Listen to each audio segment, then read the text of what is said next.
Welcome to today's pharmacology quiz, part of our ongoing series designed to sharpen your clinical knowledge. In this video, we'll cover key anti-hepatitis drugs used to manage hepatitis B and C infections. This quiz contains 10 recall-type multiple-choice questions. Each question includes 5 options, followed by the correct answer and a brief explanation. The video will pause for a few seconds after each question to give you time to think before the correct option is revealed. So, let's get right into it. Question 1. Which statement about nucleoside analogues for chronic hepatitis B is not correct, focusing on their mechanism of action and antiviral effects? Option A. Inhibit viral DNA chain elongation. Option B. Require intracellular phosphorylation.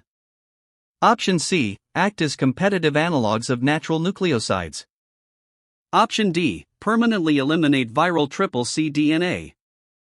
Option E. Reduce serum HBV DNA levels. The correct answer is option D. Permanently eliminate viral CCC DNA.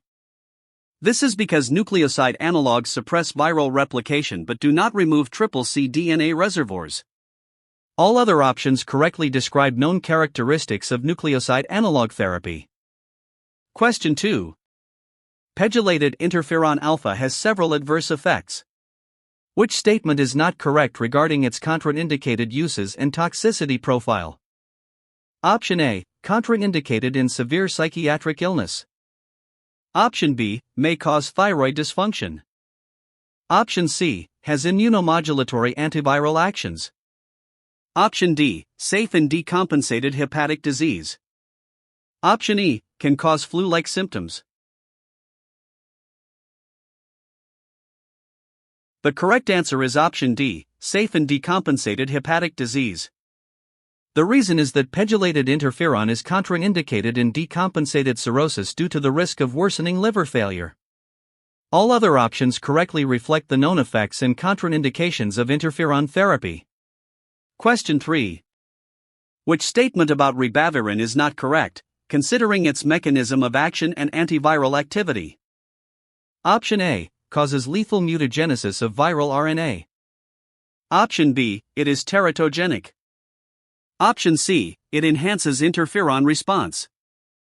Option D. It is used as monotherapy for hepatitis C. Option E. Requires strict contraception. The correct answer is option D. Used as monotherapy for hepatitis C.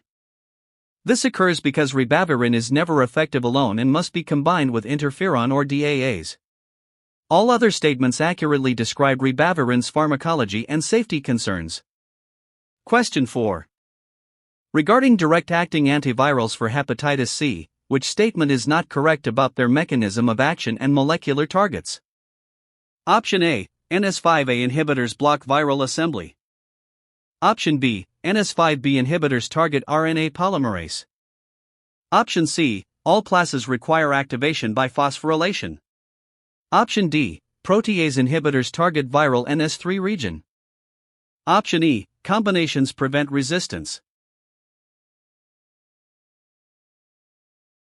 The correct answer is option C. All classes require activation by phosphorylation. The explanation is that only nucleoside NS5B inhibitors require phosphorylation, while other classes act directly without activation. The other options correctly outline the mechanisms and benefits of DAA therapy. Question 5.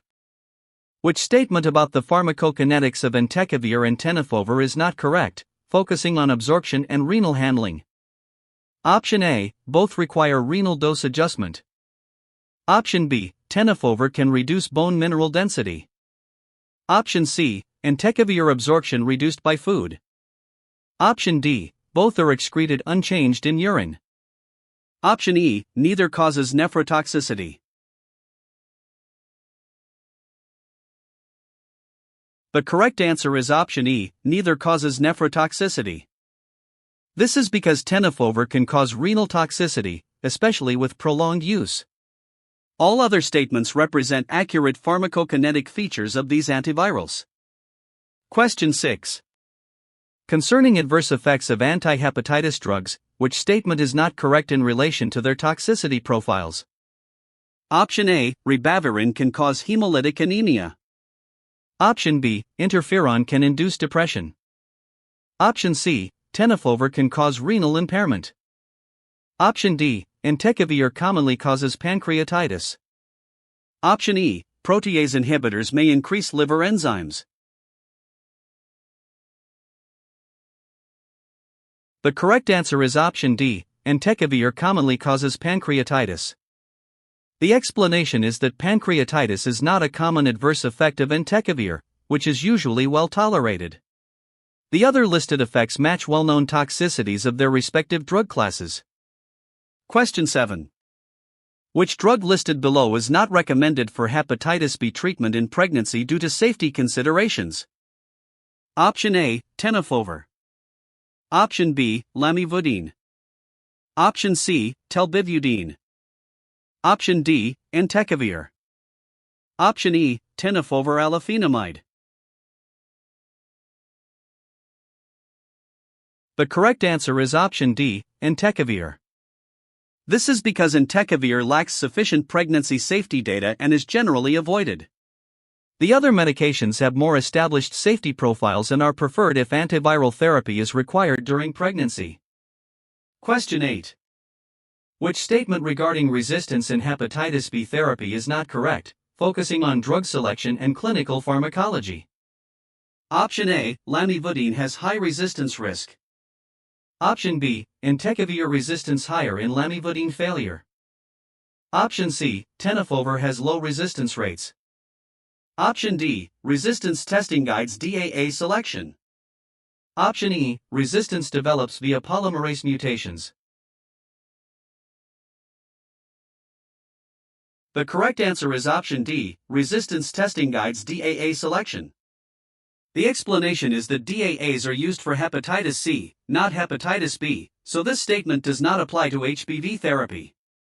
The remaining options accurately reflect HBV resistance patterns and mechanisms. Question 9. Which of the following best describes the mechanism of action of sofosbuvir among antihepatitis C drugs? Option A, nucleoside inhibitor of NS5B polymerase. Option B, protease inhibitor of NS3 region. Option C, NS5A replication complex inhibitor. Option D, immune stimulant antiviral agent. Option E, viral entry inhibitor. The correct answer is option A, nucleoside inhibitor of NS5B polymerase. This is because sofosbuvir is a uridine analog that blocks RNA chain termination and HCV replication.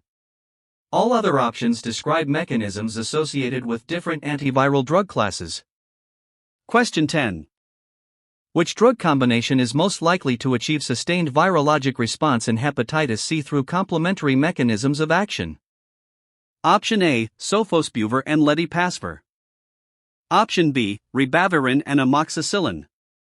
Option C, interferon and ceftriaxone. Option D, lamivudine and oseltamivir. Option E, acyclovir and zidovudine. The correct answer is option A, sofosbuvir and ledipasvir. The explanation is that this combination targets two different HCV proteins, enhancing viral suppression and resistance prevention. All other combinations pair drugs without effective or relevant activity against hepatitis C. Conclusion. That wraps up our revision on anti-hepatitis drugs, and I hope the MCQs helped reinforce the key concepts. Thank you for staying through to the end and testing your knowledge. For deeper learning, I recommend reviewing Katsung and Trevor's Clinical Pharmacology, Rang and Dale's Pharmacology, and the British National Formulary. All guideline references used in this video follow current BNF recommendations. Keep learning, stay motivated, and don't forget to subscribe for more high-yield pharmacology content.